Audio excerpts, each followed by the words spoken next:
tear down all the historic structures and your tax base, both property and income will most assuredly follow. This is a grim trend which is in need of reversal. And that's it, folks. Well, thank you for giving me the opportunity.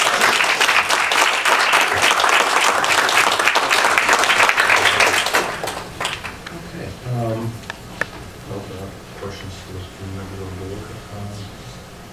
We started this in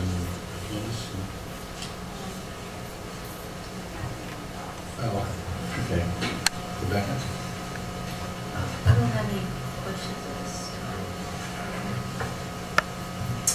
time. It would have been great to get, this is so detailed, and the print we have is so small. It would have been great to get this a little bit in advance, so we could have read it and come in, so far as meaningful questions on that. But I would like to know if you have information that you could also provide us of outreach projects that other cities have done, examples of trying to promote historic preservation together. For example, the historic board with Casa Feliz and others, and what specific things have worked and have been effective, and if there's a cost element or not. I mean, we have a lot of common interests in that, and I think we can identify some things, but it'd be great if we didn't have to reinvent the wheel, if there were some elements in that, because I think we all agree that raising the profile of this in the city would be helpful. Well, as far as outreach goes, there are many very active, vocal, and successful groups that know a great deal here in Winter Park. I'm not sure how to link those with the government specifically. I would say that... No, I'm talking about in Charleston. Oh, What are some problems they do in sorry. Charleston? I'm What are sorry. some things they do in some of these other Okay, cities sure. that we could use as a template and not have to? Okay, Charleston's great. We'll start there. How about, we'll start in Jacksonville. How's that? We'll do Jacksonville. Jackson was great. Okay, Jacksonville, large metropolitan area, it's had a historic preservation commission, much like the board, and they have a historic preservation department with 4 or 5 people.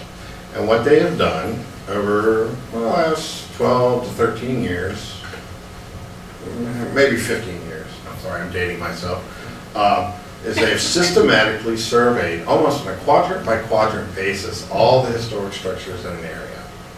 And so they covered the whole city and they learned everything that's there. Then they put forward an archaeological regulation, 755.12, to deal with development in areas which occur in their zones of high probability. So they've covered their archaeological resources, and they've also gotten all of the known archaeology sites. So they don't hit anything with new construction, there might be a problem. They have a historic preservation awards day where they give out That's great. public awards at City Hall. A very large event, followed by a reception afterwards. That has been awarded to local university archaeology programs, the Riverside Avondale Preservation Group for restoring some great houses. The San Marco group has gotten it. The reward is not static, it moves around and goes to different people. They also issue press releases regularly to the paper to keep things in front of the public eye. Underlying all of this, though, is code, ordinance and code, and rules of that sort. And Sarasota has a wonderful system as well. They have a very tightly organized historic preservation system with a county archaeologist and a city historian that does the structures. So basically everything comes across their desk from a permitting standpoint, and they have processes, forms, manuals for just about everything. They have the design guidelines already done. It's a book about that thing. And it basically addresses just about anything that might come up. In Charleston, which you mentioned, the design's a little different because it's older. That design started in 76, 75. So what they've done there is they've created 5 or 6, and I'm not sure the total numbers, so don't pin me down, areas like Ansonboro and Wagner Terrace, and these are historic zones. And whenever a modification or demo permit comes up, it goes in front of the VAR, which is the Architectural Review Board. So they look at every single thing that comes through. And there it's stricter. There it's much stricter. Okay, there they look at paint colors. So they have one of the more strict systems, but they're in a high-density zone of historic structures. So even modifications of a few feet or paint color can seriously affect historic properties. So I would say each city develops its own sort of system. You wouldn't be starting from scratch here. It's just, there needs to be a start of a few of the pieces to build the pyramid up, if that makes sense. So, Another question that I have, and we had discussed this at our meeting yesterday, is historic being anything 50 years or older.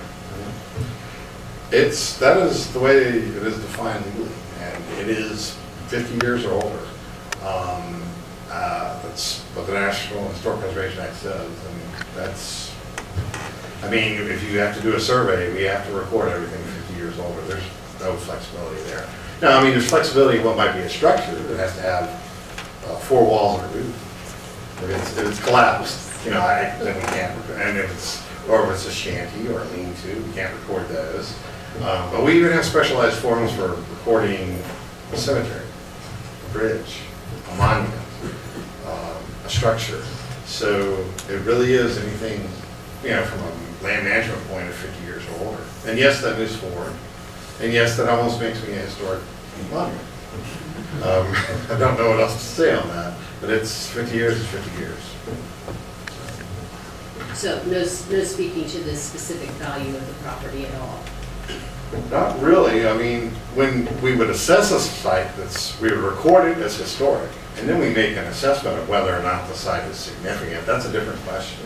Well, then I didn't ask the Oh, question. okay. All right. If we record everything's 50 years old, you have to. And if you don't start at one point, as time moves forward, you're never caught up. So draw a line, you start recording everything's 50 years or older, and then you update, every 10 years, pick up stuff that's gotten older. Now, the question of significance is totally different, and that refers to, is the building intact? Does it have integrity? Is the building associated with someone famous? Is the building associated with a famous event? Is it particularly representative of a type or a style? Is it the work of a noted artisan or architect? Those are federal criteria defined under 36 CFR 60.4. And those are the 4 criteria that I just described to you right there. And it's just a checklist, you get it out. And typically, most historic structures are not significant. I mean, it's only a small piece. They have to be in good shape. They've got to have a good story behind them. I'm not saying insignificant historic properties aren't worth anything. I'm just saying it's tough to be a significant historic property. Because my feeling is if we're going to be serious about this, we need to be talking about serious structures, not all structures 50 years. Or, I mean, toward historic preservation. Well, I mean, you won't be able to, I mean, if you're going to do a historic structure survey and it's got federal funding, you've got, No, I mean. we have it, but I'm talking about action. You're saying you get the survey. Right. And then you apply over that, you overlay the 4. So if you have 800 homes Right. over 50, how many are, Well, but they all contribute to a district or a zone. There are people saying that. So you can't just swipe out a huge percentage of them once you have a district. Typically, if you have a district, say it's got 1,000 homes in it, once you wipe out 10% of those 1930 homes, and wipe out 100, then the National Register starts paying attention, and it's a whole. I understand the desire to preserve the significant ones, but the insignificant ones cannot just be completely removed, because that breaks up your district, or your zone, your continuity. You know, the one house on the street may be associated with the most famous individual in the town, the others may be not associated, but we can't just do away with the ones that aren't associated with the famous individuals. So historic, in and of itself, does mean some level of preservation. So, Bill? Yeah, I don't have any questions. I just thank you for your time, and what a wonderful presentation you put together. And I think it's kind of like the rest of us. There's a lot of information to absorb and take in and put towards our next meeting, our workshop. Yeah, do you have some questions out there? Sure, I kind of gathered my thoughts, so thanks. Thank you for the presentation. It was very informative. I just want to ask you a basic question here, because it looks to me like, from what you presented today, that the whole heart of historic preservation is really eliminating the voting part of it. That to really have successful historic preservation, we really can't have a voting process. I would say that's fairly correct. I haven't found a voting process for this historic preservation. Well, there's one place in Florida where it's used, and they're getting rid of it, and they're revising it. There may be some other places, but the only thing I've been able to find, actually, I haven't really been able to find any analogies to this. It would be like voting on any number of, pardon? Like the Speed speed limit, limits? if I wanted to go like, let's Um, say 100 on. I mean, I believe the state of Florida can make you wear a helmet when you ride a motorcycle. I believe. So zoning is a legitimate governmental police power. It's been established for many, many years. Fire codes, structural codes, speed limits, radius curves on your streets, residential zoning, utility, power, structural codes, police zones, fire response zones, the number of things that apply to a piece of property or to a person that are not voted upon are quite literally endless. And the public vote thing just makes it a fight, really. We haven't found any analogies for it. We looked. There might be some out there. I believe in the far north, where they have very small town hall type government without, manager, city commissioner, where there's only 600 or 800 people. I think they all do get together in like one school dorm and vote on stuff, like historic preservation. But I've never seen it used in a setting like Winter Park. So would I be correct in saying that we're really never going to have serious historic preservation until we remove the voting element? I'm afraid so, yeah. Okay. Because I don't even know how we would really even address the demolition process if we don't get rid of that voting element. Yeah, it's the crux. I mean, if you don't move past that, I don't know what to tell you. I mean, it's essentially a governmental function. Right. And it's been transferred. And,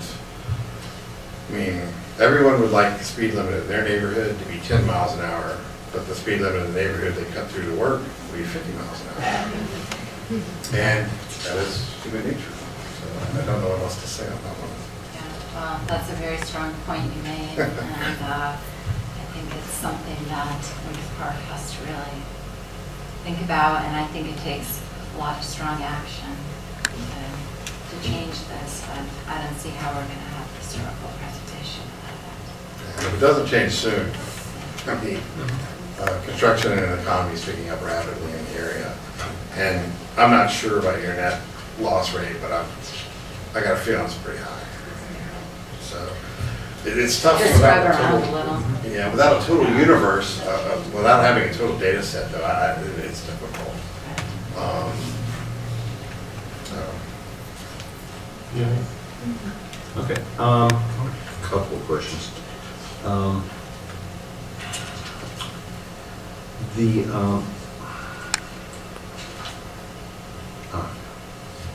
let's go with that. You referred to both zones and districts.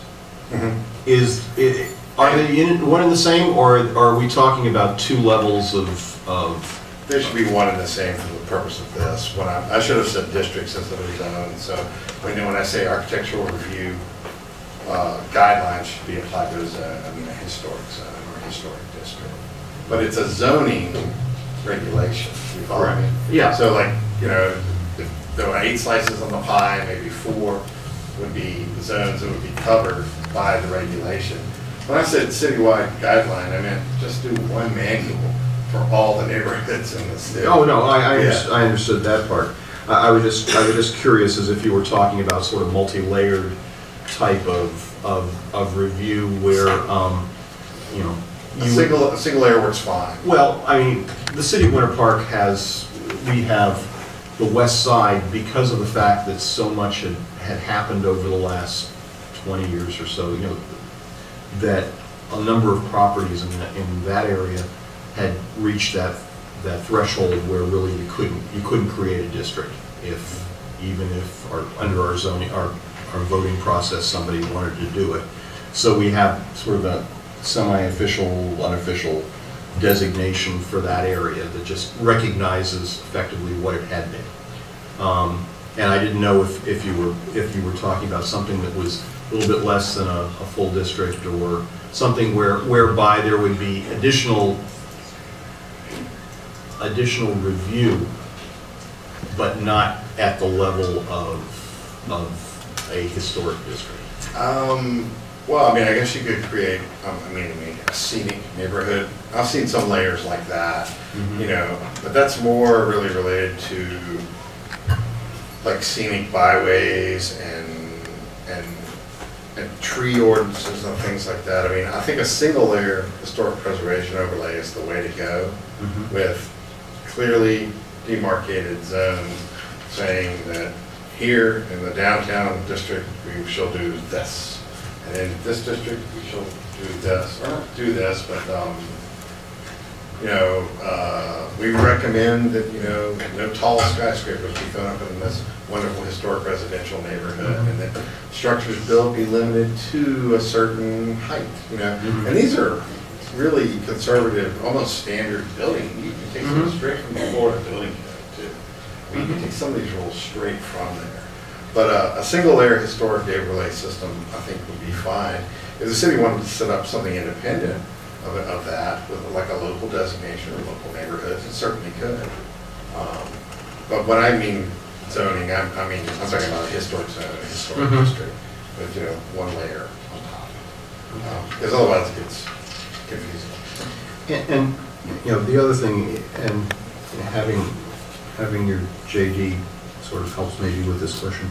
I know one of the issues has been, and typically you get it from certain individuals, and some being residents, some not being residents, that talk about the taking by a historic district, and you address that.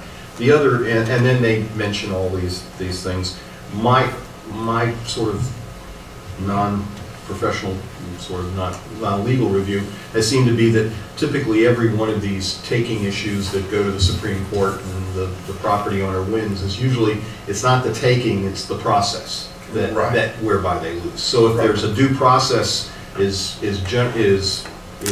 defined and followed, then there's not a taking.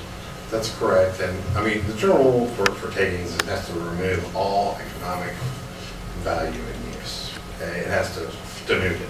All right. Penn Central is the historic case for that. There's another Supreme Court case called Lucas.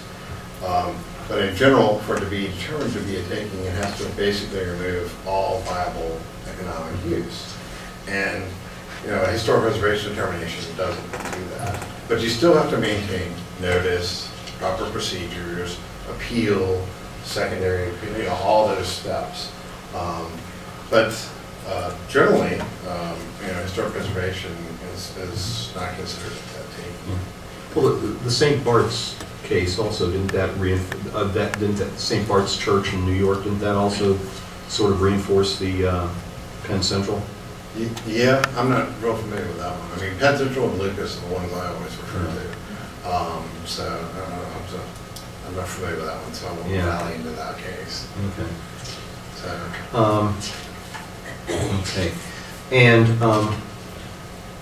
your comment was as was discussed earlier, that you believe the recommendation for historic, I guess let me go this way.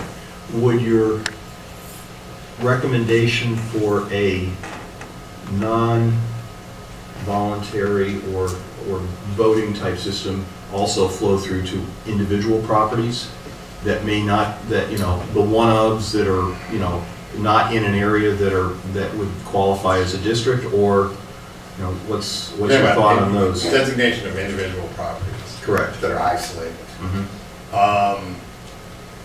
I would think that would probably be something that would require owner input. I think you would have to talk to them and have a process.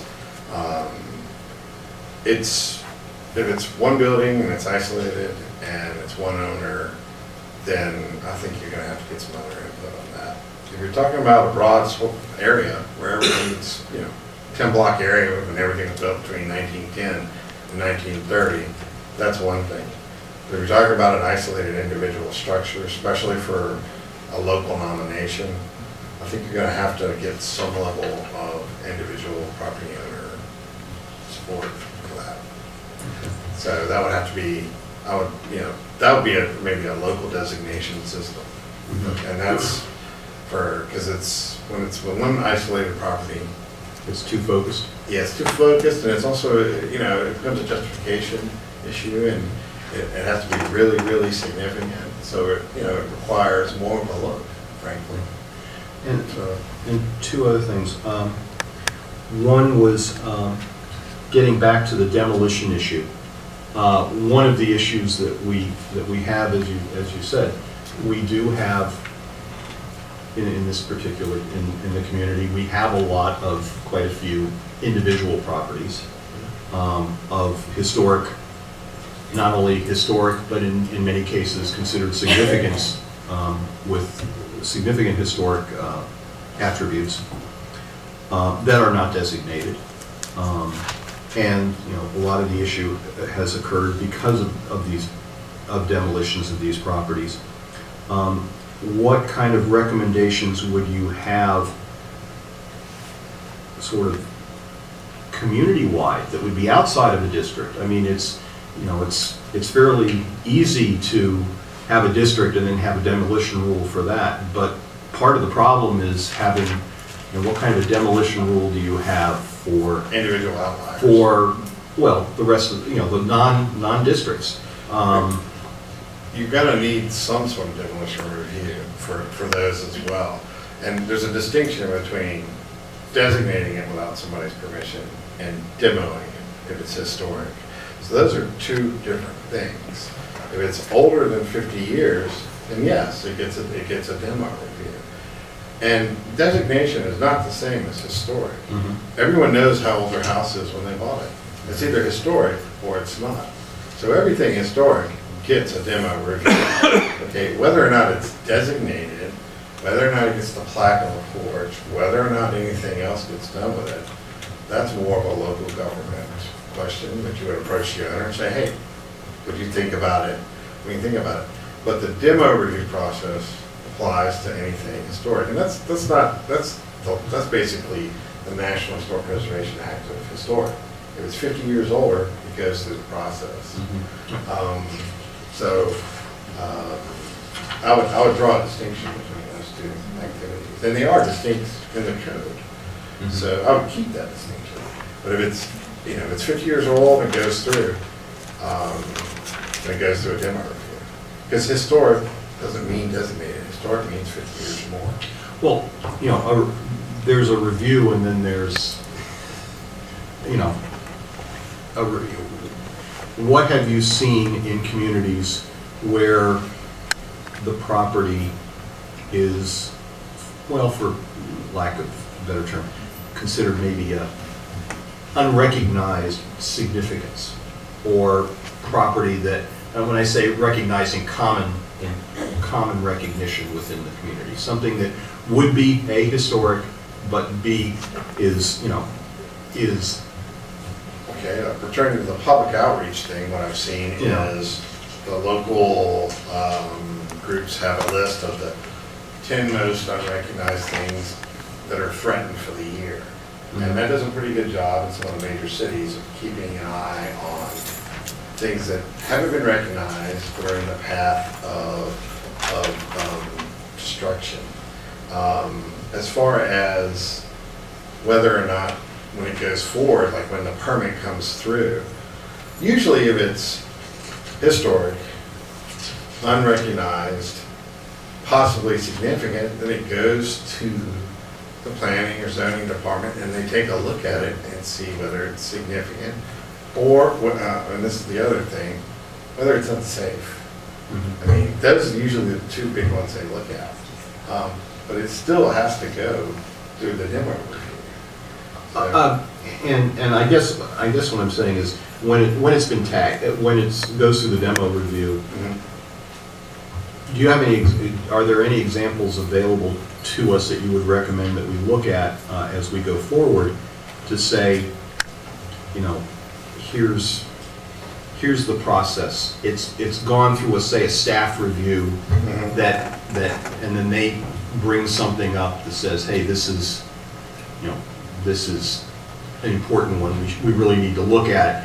At that point, you know, what kind of things do you want to have with regard to what can be done, what can't be done, what, you know, timeframes need to be done? I mean, because effectively what you're saying is you've got 3 levels of demolition approvals, effectively. You have something less than, something for something that's not historic, and you have something that's for something that is historic by age, and then you would have something that's either designated or in a historic district. You potentially have 3 different levels of demolition review and process.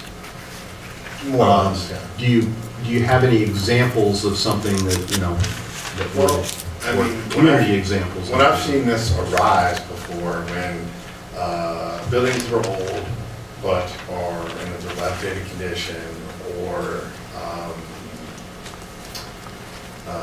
not, may not be, you know, considered totally historically significant, but they look at it and it's found to be representative of a particular style or something. And this is what happens in Charleston. I've seen the buildings moved by the local Historic Preservation Society. I've seen money raised to buy them, but I've also seen demolition stops. So when they say, hey, this is a sign, these buildings are, we didn't recognize them before, we didn't even know they were here before. And you return to the owner and say, hey, these are significant, and a dialogue ensues. And, you know, where it goes from there is really, that's a question of local governance. I mean, but, you know, you turn to the owner and say, we think these are significant. We would like to talk to you about some options. What can we do with them? Maybe we could save one of them. Maybe we could restore them. Maybe we can, you know, and you just work through all the options. Because, you know, you don't want either side being polarized on the issue. But definitely, you know, return to notice, appeals, all the procedural steps. Maybe to a certain extent we're kind of dancing around the issue, but there are parts of the city of Winter Park that have seen a significant amount of demolition of properties that under the age, especially the age area, would be considered significant. But in many cases, you know, they're, for lack of a better term, they are 40s and post-war residences, Mid-century masonry modern. block, 3-bedroom, 1-bath types of small, 1,200, 1,300 square feet on small lots. So these are not what many people would consider as something that you would rise up and say, this is a, I mean, it is it is a particular type of Right. property. There were aspects of it, it's GI Bill homes, these types of things. There's a whole story with regard to that. And the demolition has typically resulted in a increase in the massing of the improvements in those neighborhoods. Well, The question is, how do you, Well, the massing needs to be addressed with a square foot to lot ratio. well, and that's in there, but it's And pretty, it can be rather, a small lot can generate a pretty good, I mean, you're talking about 12 or 1,400 square foot property, and potentially you can have a 3,200 square foot property on that lot, based on what, they may be narrow, but they're deep or something of that nature. Right, but that's a zoning ordinance question to be Yeah. determined by local That's government. a Right, different- but backing up a little, it's historic, so it should go through the demolition review process. I understand what you're saying, it's mid-century modern, but those are still recognized styles. And if you take them all out now, you won't have any, when you turn around 30 years from now, to say, we need something to represent the 50s and the 60s and all the servicemen that lived here. So, those need to go through the process too. Once you had a total survey done, you would know, hey, I've got 1,000 mid-century moderns in here. Okay, we've got demo permits coming in. We're losing them at an atrocious rate. Whoa, we need to preserve some of them, okay? Or, we're not losing them at all. Maybe we can, issue a demolition permit for a non-significant one. But that's how you would address that problem. And what is not, it's relative what is historic and significant. I mean, 100 years from now, those GI homes are gonna have plaques on them, gonna have stories about the sergeant that worked, that served in Germany, and, those in and of themselves will be historic. So there's a certain amount of, have to hold some to carry them forward. I understand what you're saying, they're all not Victorian mansions. Oh, no, it's a challenge. I mean, I live in a house that is considered historic and is sort of mid-century modern, and it's a little, it's not the standard type of house. I mean, some of these that we're talking about are almost Levittown type things. And Winter Park also has the issue with the houses of much of that era, from the 30s and 40s forward. Much of that is masonry, so it's not the kind of thing that you can pick up and move. Right.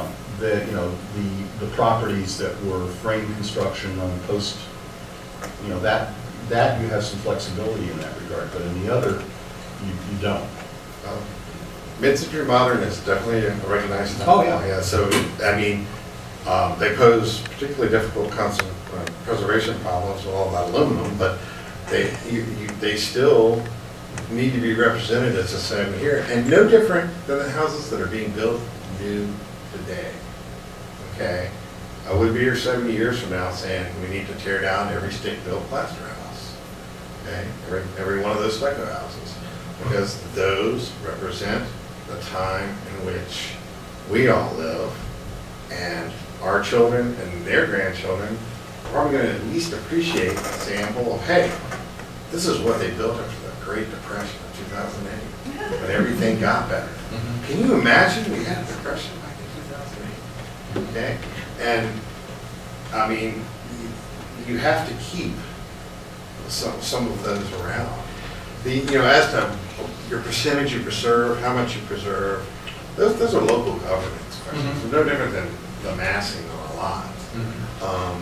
Those are things, and there's great templates out there for you to work from, and some of those questions revolve around tough calls. And someone's going to have to say, someone's got to toe the line, takes me. These are command decisions.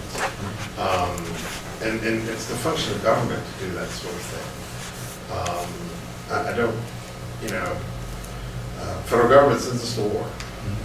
Government raises our taxes. I mean, it's those tough calls. You know, that's our system. It's governed by the people, for the people. And, you know, I understand what you're saying, but somewhere along the line, those tough calls are going to have to be made. And with regard to the survey, Mm-hmm. you know, like anything else, it's a snapshot. And time goes on, and, you know, as you take the snapshot, other properties are now becoming historic and this time. Are there recommendations as to, is it, you know, we have data from 2001 when the last survey was done, the state citywide survey.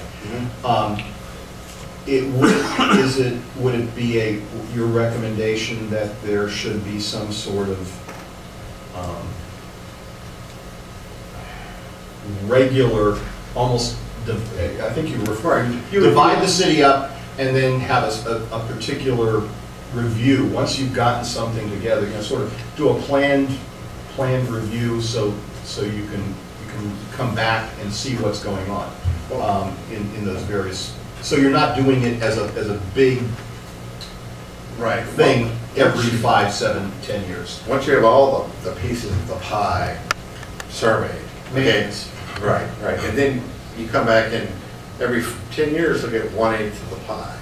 Or, you know, what's become historic since then. That's minimal updating. You know, you're talking how many structures actually turn 50 any given year within the neighborhood. Not that many. But you gotta know what you're starting with first. And once you have that, and it would be a GIS layer here at the city. It would be a computer layer, essentially. And it would also be at the state, too. And typically, you know, you record the data on a SmartForm 2 form database. It goes into a GIS database, and there's a dot that shows where each structure is. And it just keeps track of all the data for the buildings. And then you would periodically update. But, you know, for a tight, cohesive neighborhood, often, they're all generally built within a certain period, so you've got a pretty good handle on that.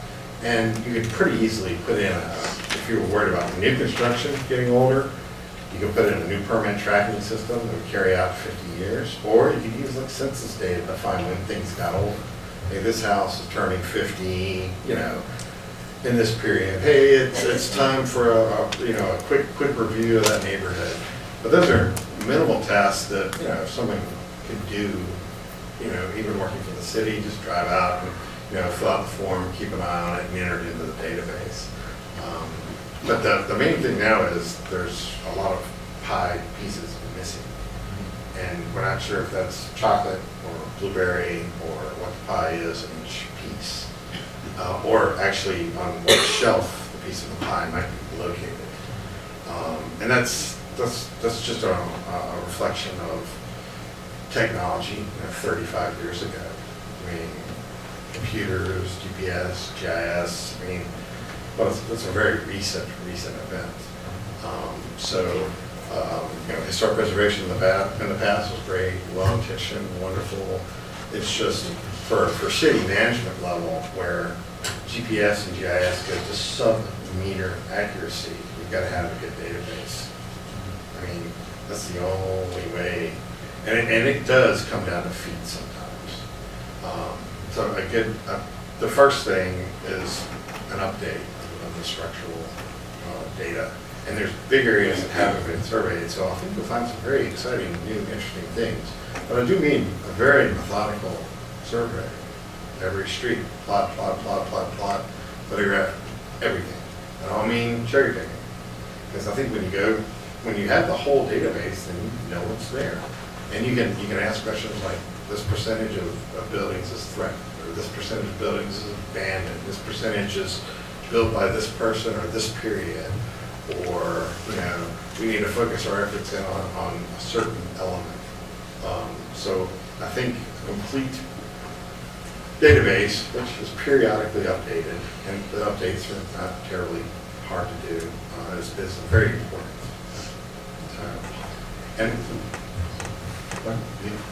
Yeah. I'd like to just ask one more question.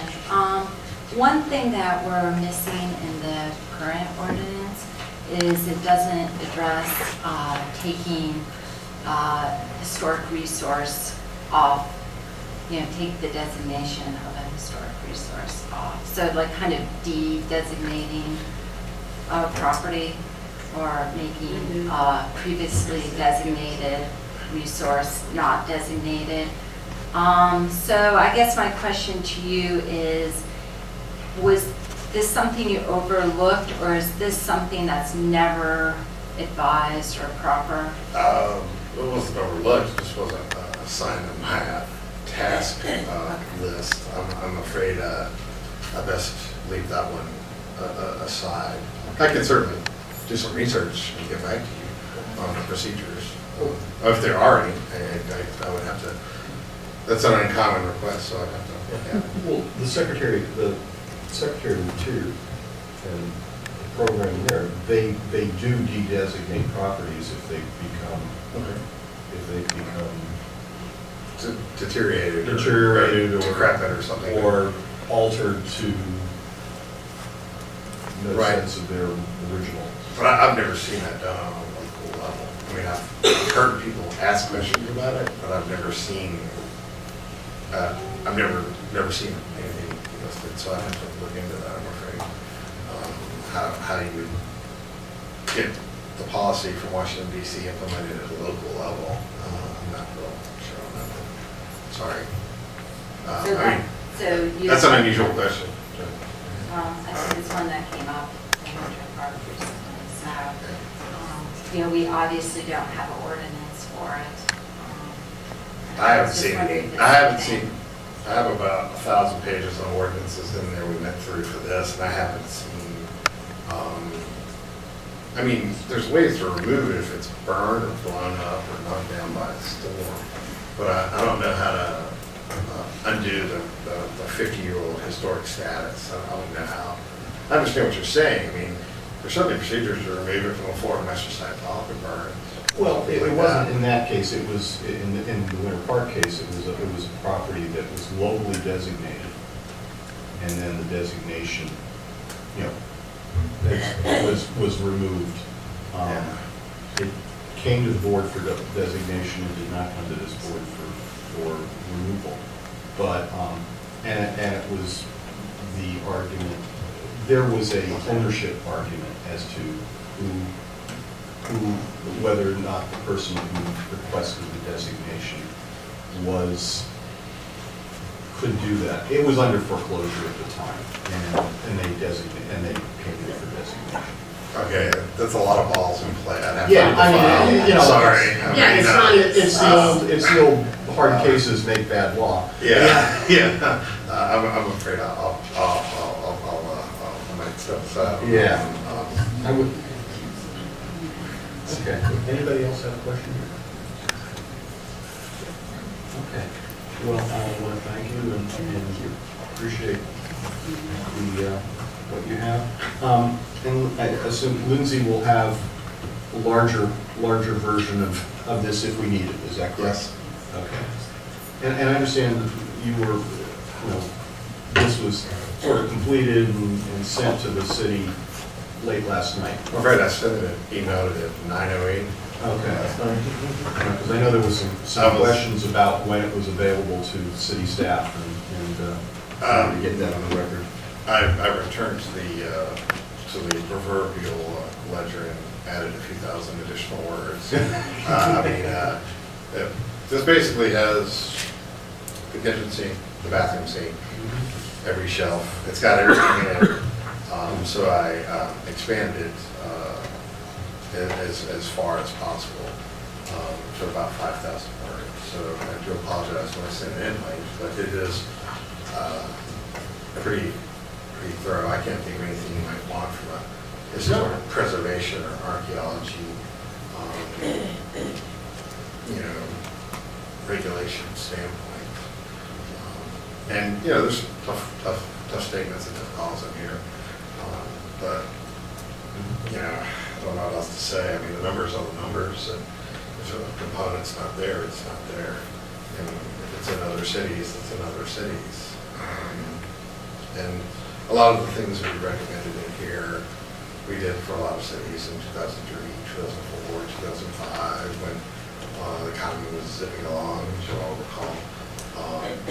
And I think they're needed here maybe a bit more than in other places because we're blessed with wonderful climate, great city, economy's recovering, you know, there's buildings recovered. I mean, in some ways, this is a blessing too, to be able to, we have the economy's improving, these problems are upon us, but it's a sign that the economy is back in place, we can address them. And I feel confident that everyone, as long as folks don't get polarized, we can all come together on the issues. It certainly happened in almost every other city we studied. I mean, once you get past the vast stereotypes and worries and the concerns and things like that, you can really move forward with this stuff. Thank you very much.